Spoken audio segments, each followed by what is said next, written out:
How are we doing? That was so loud. Thank you, everybody, for being here. Welcome to the experience. Welcome to the show. This is our first time that we're actually going live with this episode on YouTube. So make sure you check out the channel and support it in every way possible. If you haven't already, please make sure you check out the episode description. Check out the Linktree. If you're watching this live, welcome to the show. If you're getting ready to watch this on a Friday when it premieres, also welcome. Let me go ahead and introduce who I'm here with. Irishguy, a.k.a. Mike. This is Doc. And Zmainia, a.k.a. Zach. Welcome, everybody. I'm Gameboy. Today, we are live streaming for the first time, as I previously mentioned. We're going to go ahead and get into a very special, super secret topic. This episode was supposed to debut with the boys punishing me because I was the one that lost a significant other episode. Sorry, I was jamming to the music. I got you. I was telling my mom hi because she doesn't watch it, unfortunately. My mom doesn't either. I don't even think she realizes I do a podcast. Oh, what? We're interrupting his topic. Go ahead. Let me know if you guys ever just want to let This me is- continue. Part of the punishment. Oh, so context. He hates being interrupted. So this is literally all about the punishment. I'm going to shit in your breakfast cereal.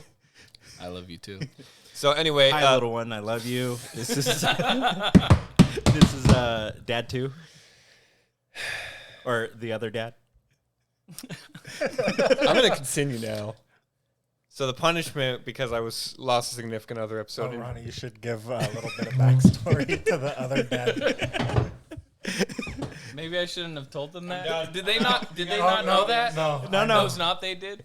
So what if I said that this was your punishment? Welcome to the punishment room. Because we know you get so mad with stuff that someone who sponsors us says we should make you mad through the course of the episode. They paid me with a $20 bill that's ripped in half. Well, no, she does pay us. She is the one that actually backs us. I'm going to continue now because that's what makes good content. We're going to go ahead and just continue. Go ahead. Okay. So I am going to go ahead and pull up a very special article that I've been holding on to for some time. And this is going to be a punishment episode both ways because, for one, you guys seem to want to just make an ass out of yourself today. And number two, I'm going to go ahead and give justice to someone that you guys have kind of like raked over the coals lately and been really mean to. Who? Can you go ahead and guess? I'm going to Um, say the name and you guys are going to roll your eyes. You? Across the table, high five. Dude, I've been telling my wife, I'm like, with me and Zach, it's scary. Like, we think alike. It's scary. I don't know what he's talking about. Don't want to do this. No. It's a certain film director. Shyamalan, Ding dong? Yeah. So It's not a what bad word. I'm going to do is pull up this list Of his best movies that people think they are. ranking the M. Night Shyamalan movies in order from, I believe this is worst to best. For context, because I actually did see it, that's pictures from his latest one that just came out. I haven't seen that one. Yeah, I decided to do my homework because I didn't know this was going to happen. What a twist. Oh, see right there. So this is an article from Zimbio.com. And this is ranking, this is an opinion piece that's actually going to be ranking his content from worst to best. And we're going to go ahead and just talk through it for our first live episode since I know this will be punishment for you two. So, I mean, it's not really a punishment. for the love of God, just play along. But this isn't role play. So, in 2002, The Sixth Sense, Unbreakable, and Signs made a household name. M. Night Shyamalan was dubbed the next Spielberg on the cover of Newsweek. He was a star in the way film directors rarely are. His movies were unpredictable, and Shyamalan's signature was the twist ending. The Sixth Sense was a genuine blockbuster, thriving off the word of mouth to the tune of $672 million global box office take. Then it went to the Oscars. The Sixth Sense made Shyamalan. Nothing could stop him. So we're going to go ahead and go into this list. We're going to just go through it piece by piece, film by film. And since we're live, you two already seem to be well ahead of the ball here. Yep. I'm gonna let you guys focus on chat so I can focus on I content. know Sound good? one of our chats said, "Ha ha ha ha ha ha ha ha." You were so mad. You want to pull it up for me? I was trying to find it. Yeah, you got to type in the XG4X experience. Oh. Oh, someone just shoot me in the freaking forehead. Actually, half if of it. you can zoom this in so we can actually see chat. I can't zoom in. Let me see. I'll show you. You do it. I'll show you. So this is what you do. So you go right. Oh, that zoom in. Why is it not coming up? Okay, that works, I suppose. All right, whatever. I was actually trying to keep an eye on other things, but that's cool. It's cool.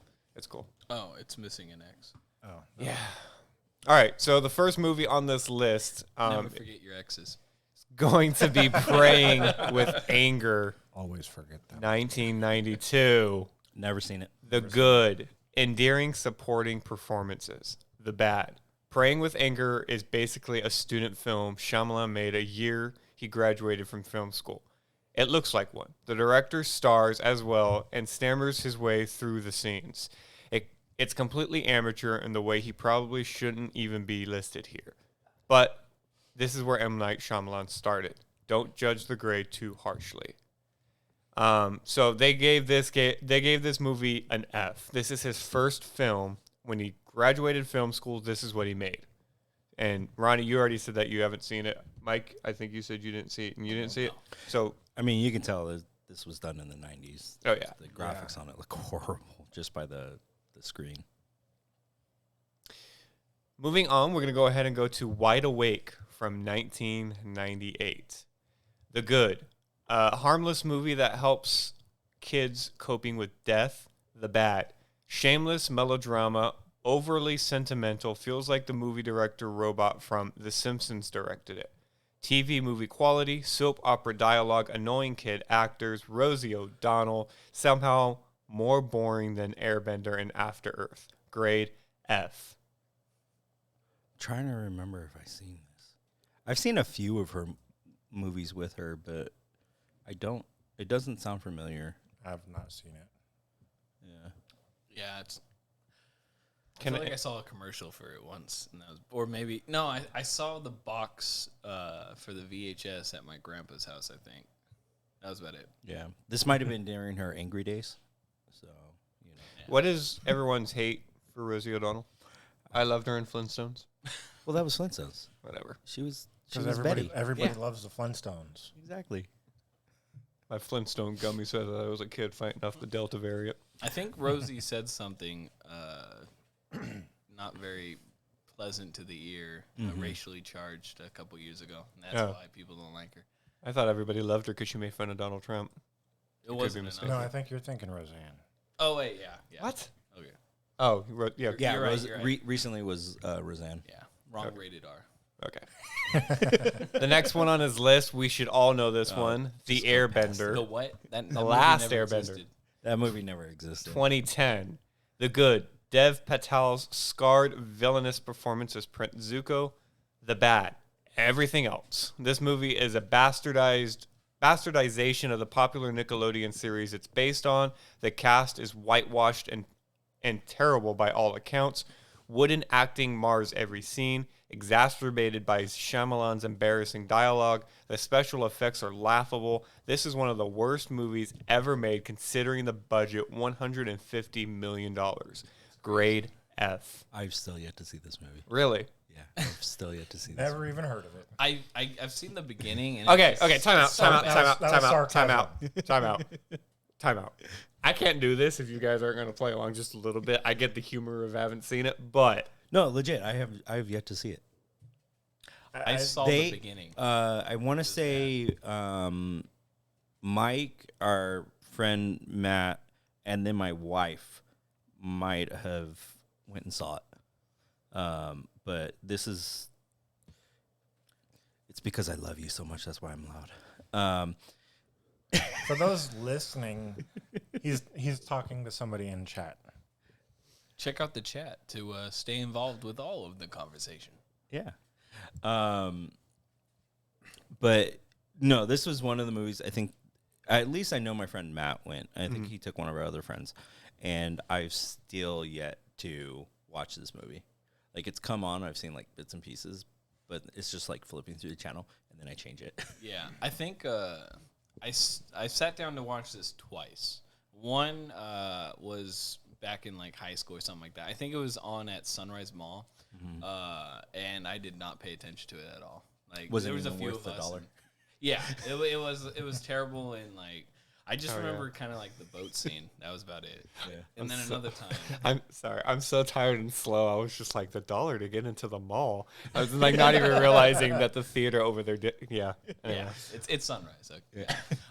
The second time, I couldn't get past the beginning to actually trying to watch it seriously. It was just terrible. Yeah. So this movie. So I did unfortunately see it. This movie was everyone has that dream of making a kung fu movie. Unfortunately for us and the children of Avatar: The Last Airbender, this was M. Night Shyamalan's attempt at making a kung fu movie. Yeah. You can see it with everything choreographed and everything that goes on. Like, in this movie, earthbending took an entire 30-second, like, oh, wow, kung fu moves. Ha, hoo. Like, it took an entire dance to get a rock off the ground. Well, and that's what I also heard, like, from you guys and stuff, especially Wolf, my friend Matt. He was like the motions didn't line up, the whole choreography of it all didn't light up. And Mike, you jumped so late. Right.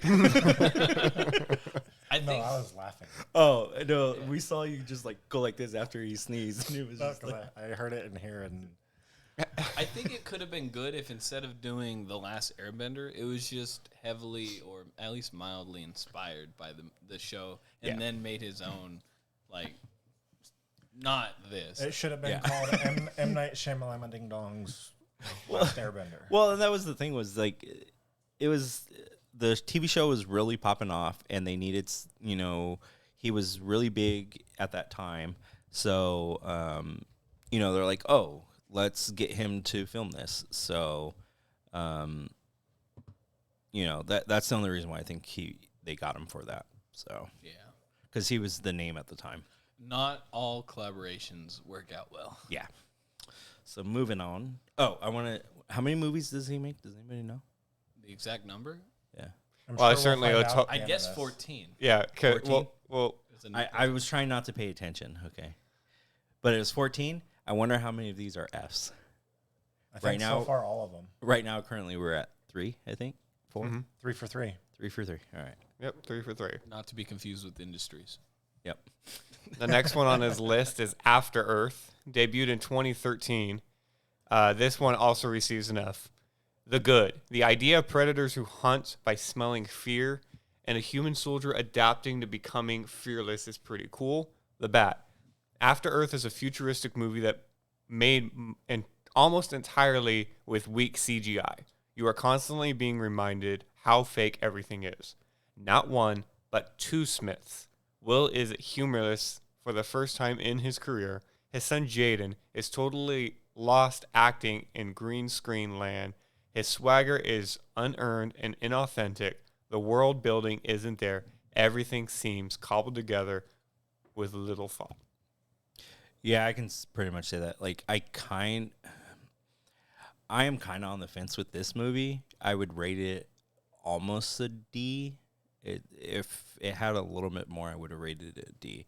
I've actually watched this movie a few times, and it is just like between like Jaden Smith, because I think this was his second movie, right? Because the first one was, oh gosh, what was it? 10 pounds or pound? It was the one where his Pursuit of Happiness? Pursuit of Happiness. No, it was the Was one. he in that? No, it was the one with his dad, where 16 pounds? 16 pounds. That's what it was. Where his dad was trying to find a job, and they're living on the street and stuff like that. That was the first one he starred in, and I think this was his second one. And I think they were trying to get him to become his own actor and stuff like that. But through this whole movie, it just seemed like it was just him whining, and That's how he sounds in concert, too. Why you always lying? I mean, nothing against him, but this movie, it just felt Like, I actually like the tough exterior Will Smith. Like, because, I mean, if you look at all his movies, they've all been, like, humor and all that stuff. So, you know, he's gotten a few where they're a little bit more serious, but this one, I think it was kind of like that intense actor, or not actor, but action moment. I personally liked it because that's kind of what a military father is, especially when you're now the savior of your race because you've had to become that.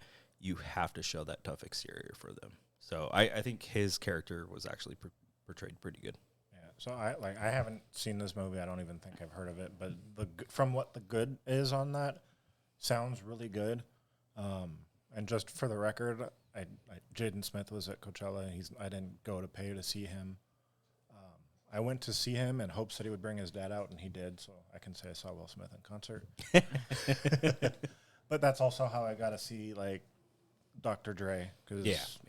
Well, Eminem brought him out. Yeah. Ice Cube brought him out. Yeah. So yeah. All right, moving on. Oh, by the way, Jaden Smith uses auto-tune all Yeah. beyond belief. The next one on the list. Sorry. You good? Yeah, I'll explain why I laughed. Next one on this list is The Happening. This movie debuted in 2008. The Good. Shyamalan creates a sense of dread. The supporting cast works well. The Bad. The heavy-handedness of a political eco-message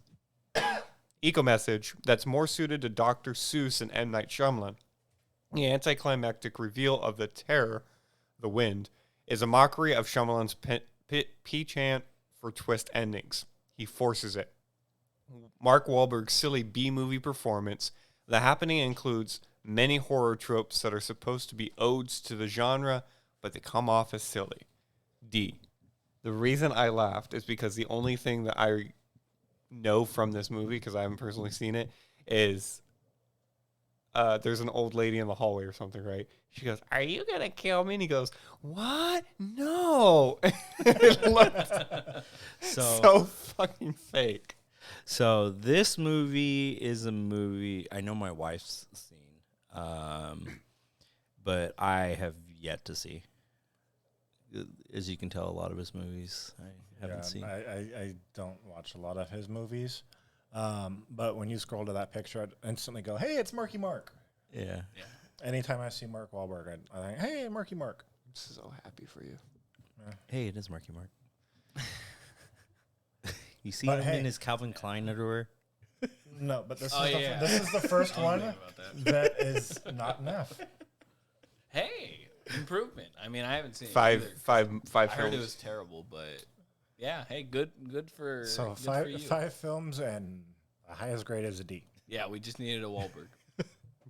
That's the only reason why it's a D. Yeah. It's because it's a Wahlberg. All right, and moving on, we're going to go ahead and down to Lady in the Water from 2006.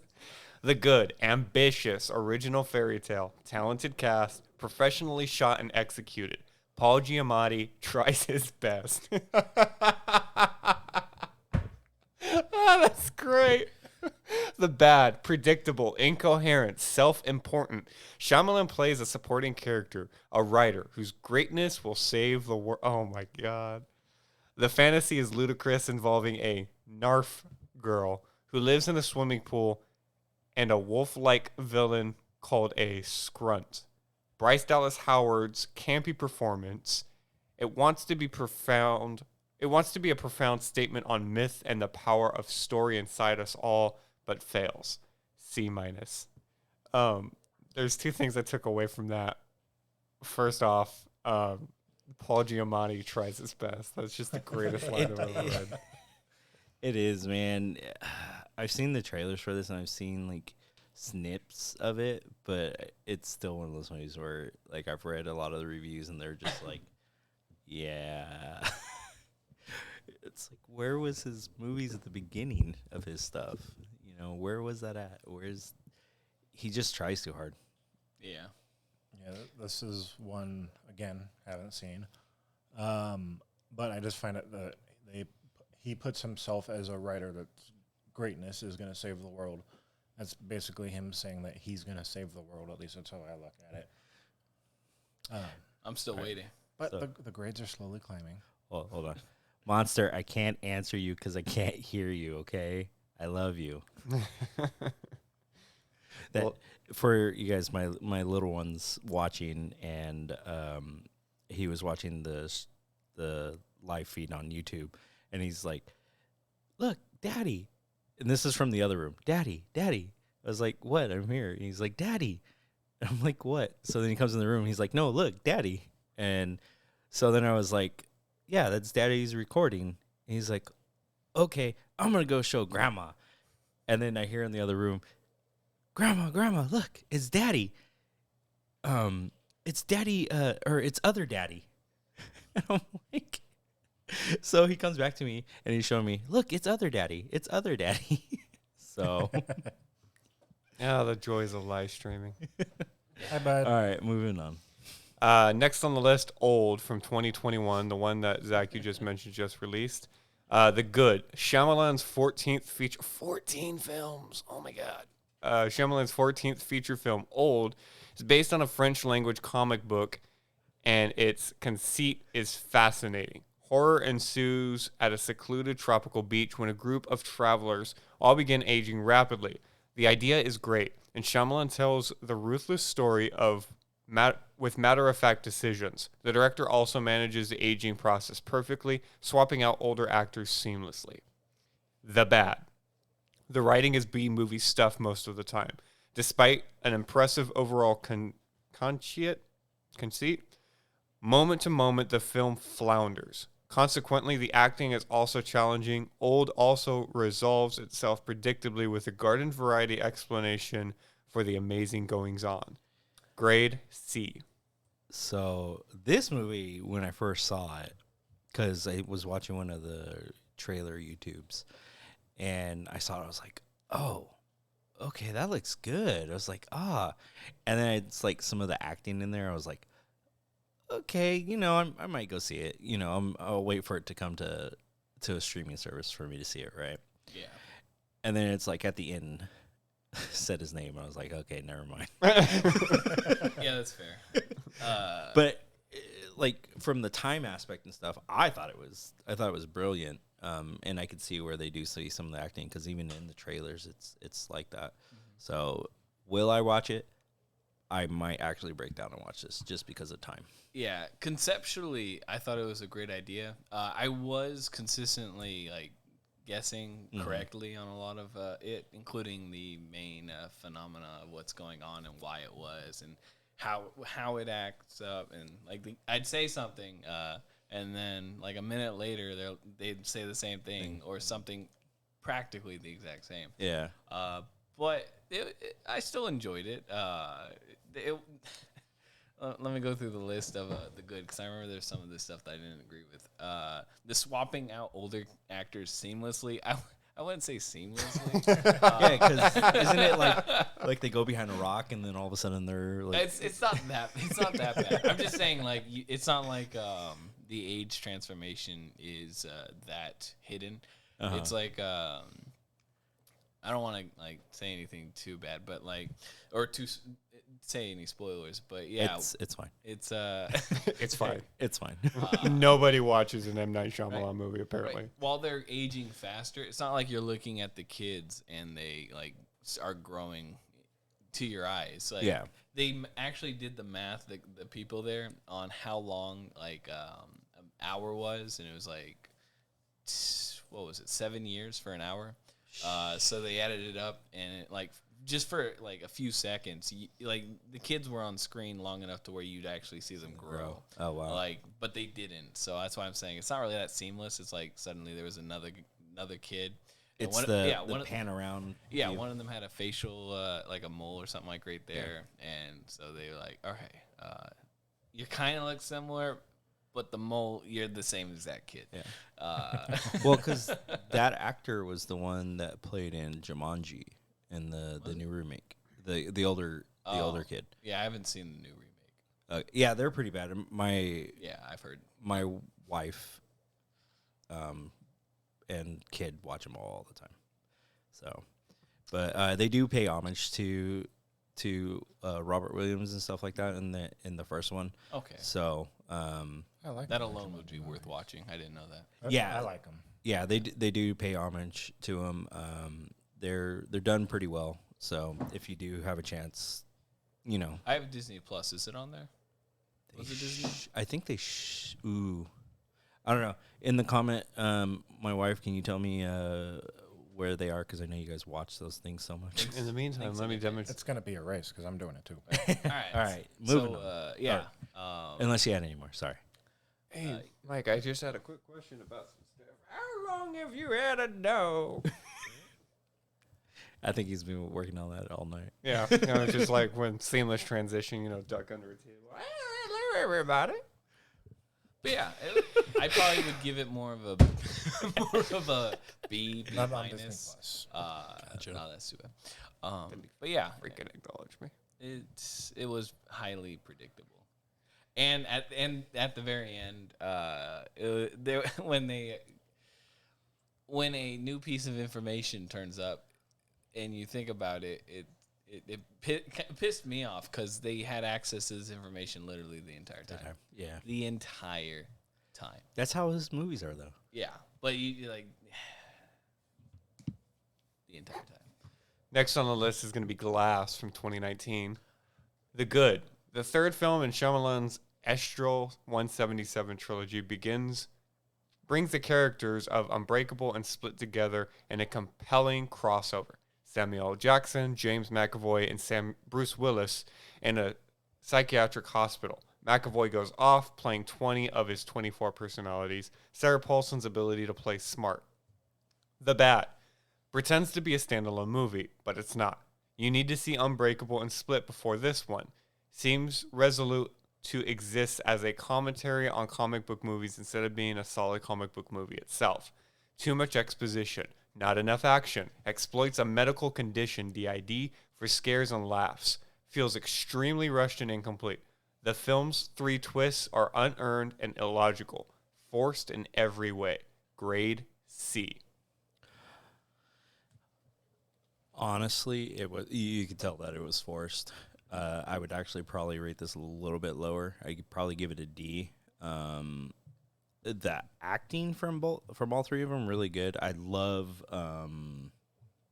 James McAvoy. I've seen some of his other stuff, especially from the UK, and he can play that. He was one of the movies I've seen where he was a cop, and he was a dirty cop, and just over the top he could be and stuff like that. So when I saw him in Split, I was just like, dude, just the range of characters he can play with that. I really love that aspect of him. It did. You can just, everything just seemed forced. That was my really one big problem with this movie. Yeah, I only saw Split. I didn't see Glass. Yeah, I've seen. I didn't realize these were M. Night Shyamalan. Mm-hmm. But yeah, I've seen Unbreakable. I've seen all 3 of them. I actually saw Glass. I believe my fiance and I went and saw it in theaters. But I liked it because it does bring. I mean, all 3 of them are phenomenal actors. But it just it's definitely not a standalone movie. That's for sure. Well, and that's like what I've mentioned before, especially during superhero movies, of the realism. This is one of the things I did like about it was that mental disorder. There have been proven studies of where it's when somebody when a mom sees her kid get hit or underneath a car and she gets super strength, all of a sudden flips the car or lifts the car. It's the mind breaking that limit, and that's kind of what Split was him just breaking the mental limitations that our brain puts on us and becoming that. And that's really what it is with all the characters. They're evolving beyond what we have nature has put on us. Yeah. The limiter. Yeah. Yeah, it's a bit exaggerated, but it is interesting how it goes about that. Next on the list is The Visit from 2015. This movie, for me, sounds oddly familiar. The Good. Genuinely creepy and disgusting play on the safety of grandma's house.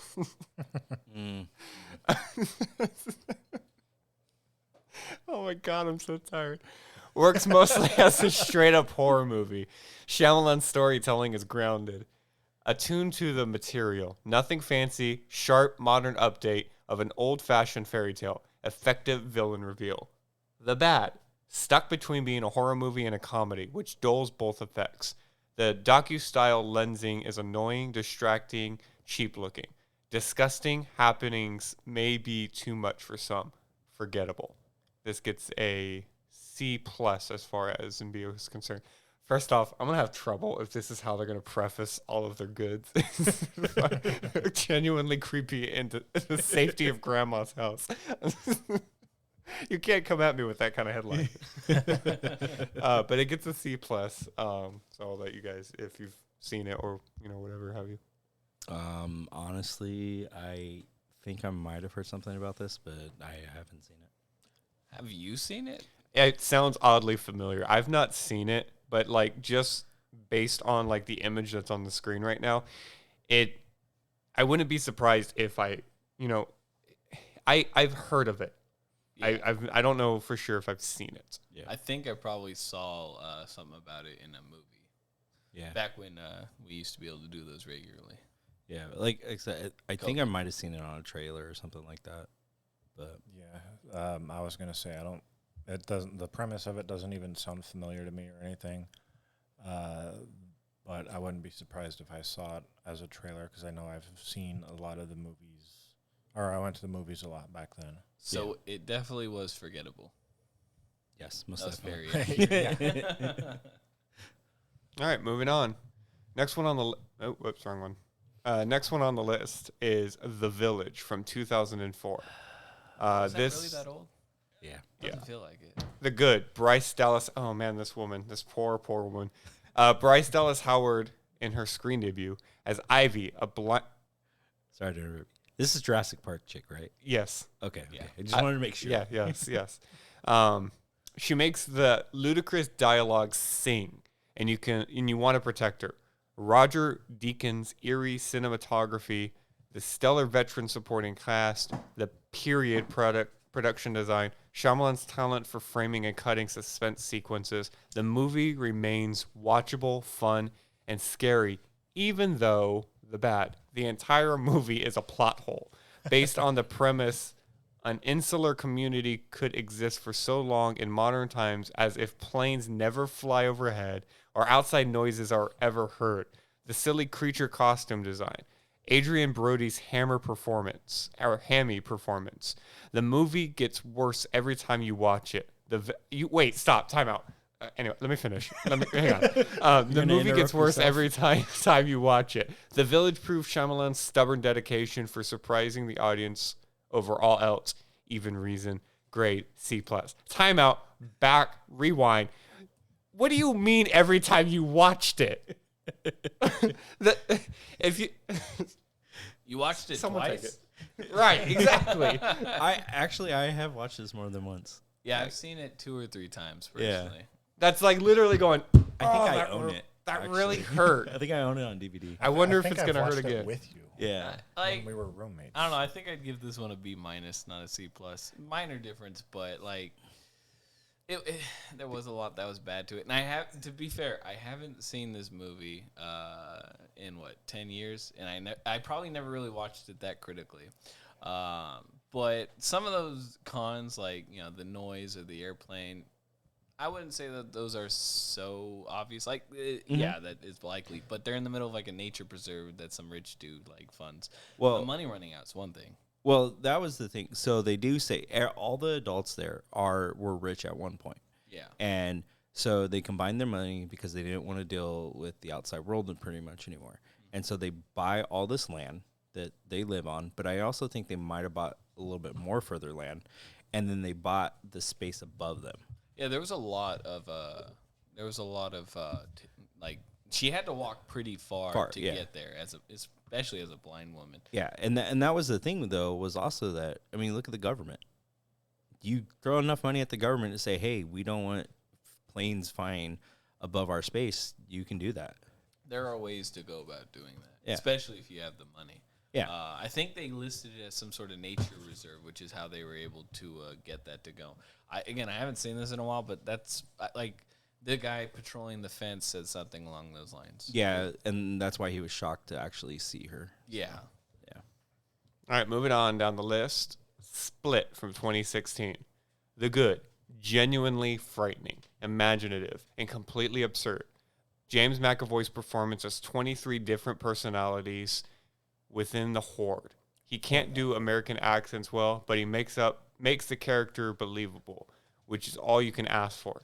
The Beast, the frightening 24th personality, and the idea of changing McAvoy's physiology to coincide with each personality change. The Beast is being the ultimate example.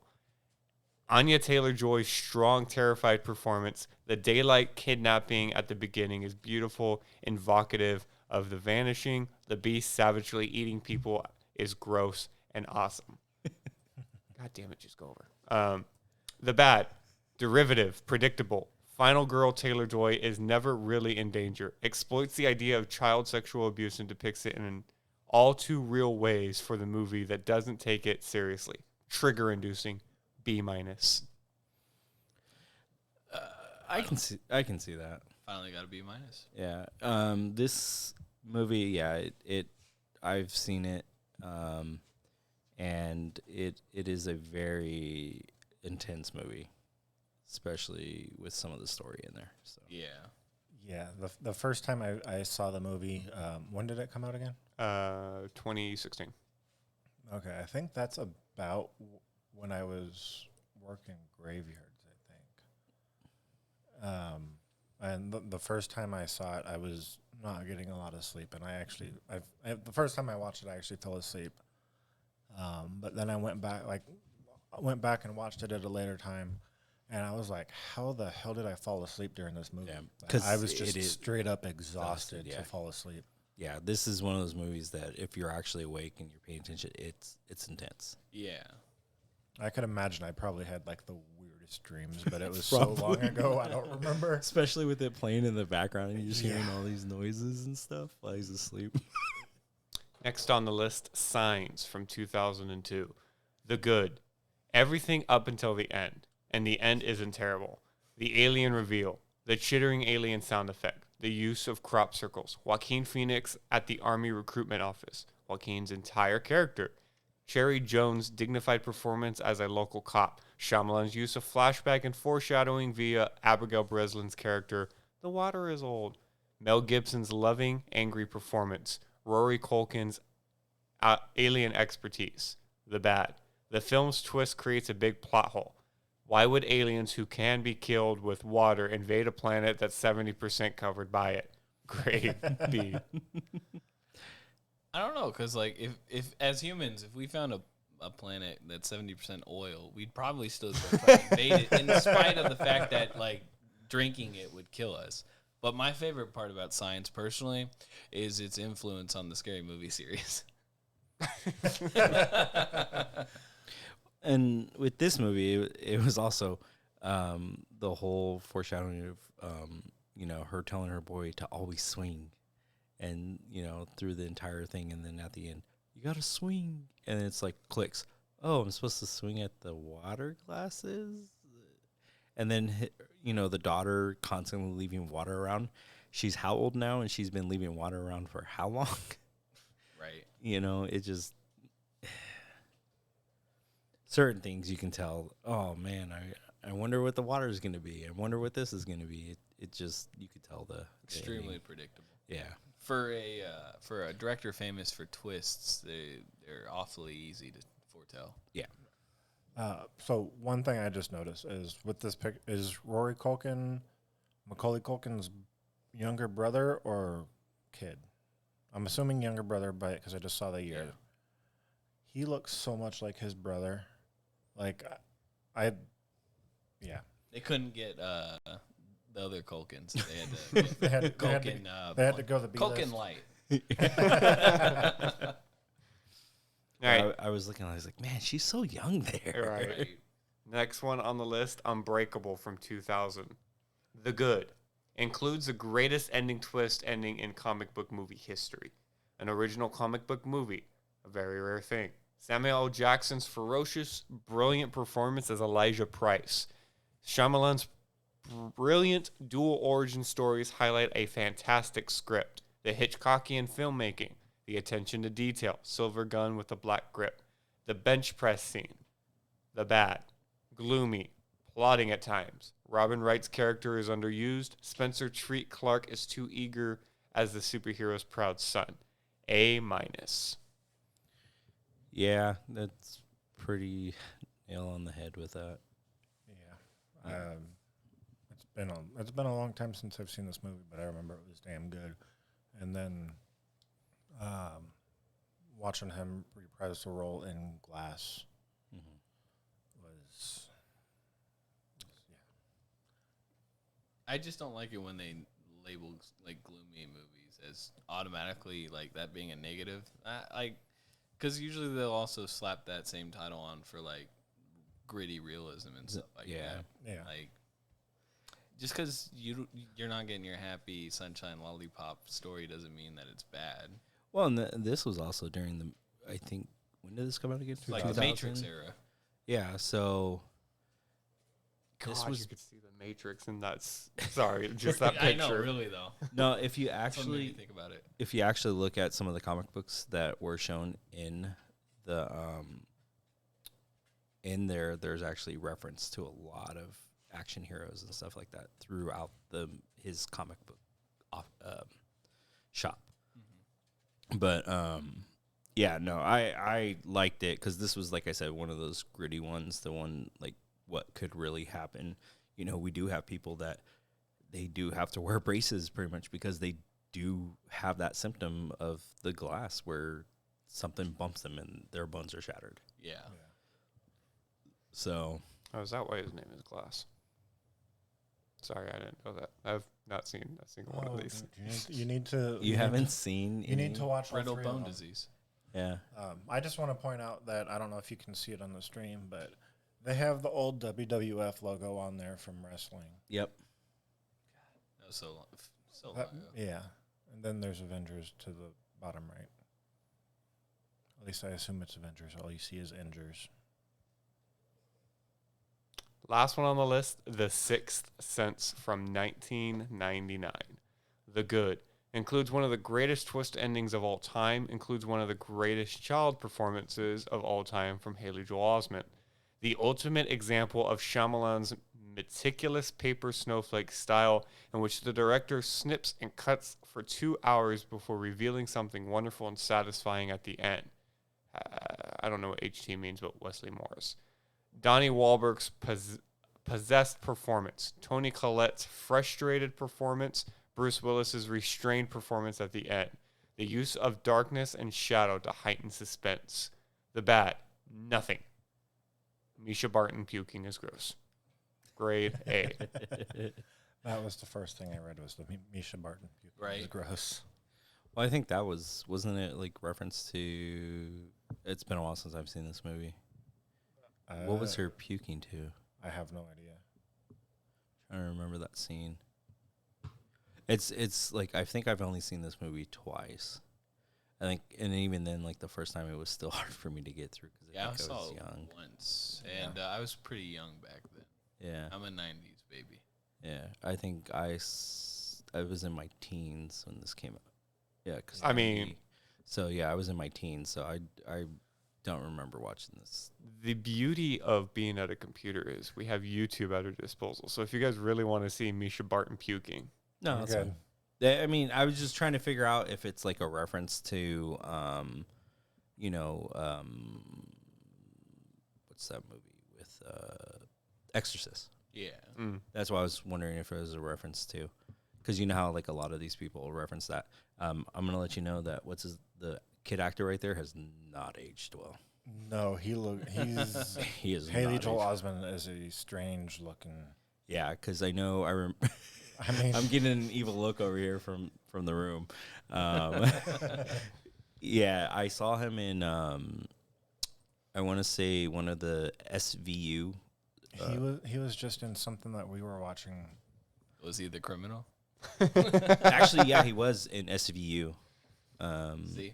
Hey, do you remember what it was we were watching? Yeah, I think it was like SVU Special Crimes Unit or something like that. I can't. Special They have, Victims Unit. yeah, they have so many of those damn things.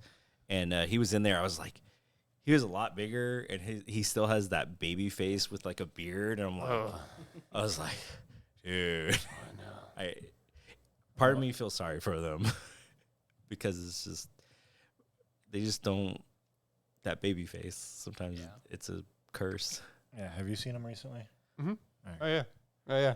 Oh, you should bring up a picture so our stream can see. Oh, okay, hang on. He was in The Boys. That's what it was. Let's just do that one, and then we'll do 2021. Did you remember to clear your browsing history?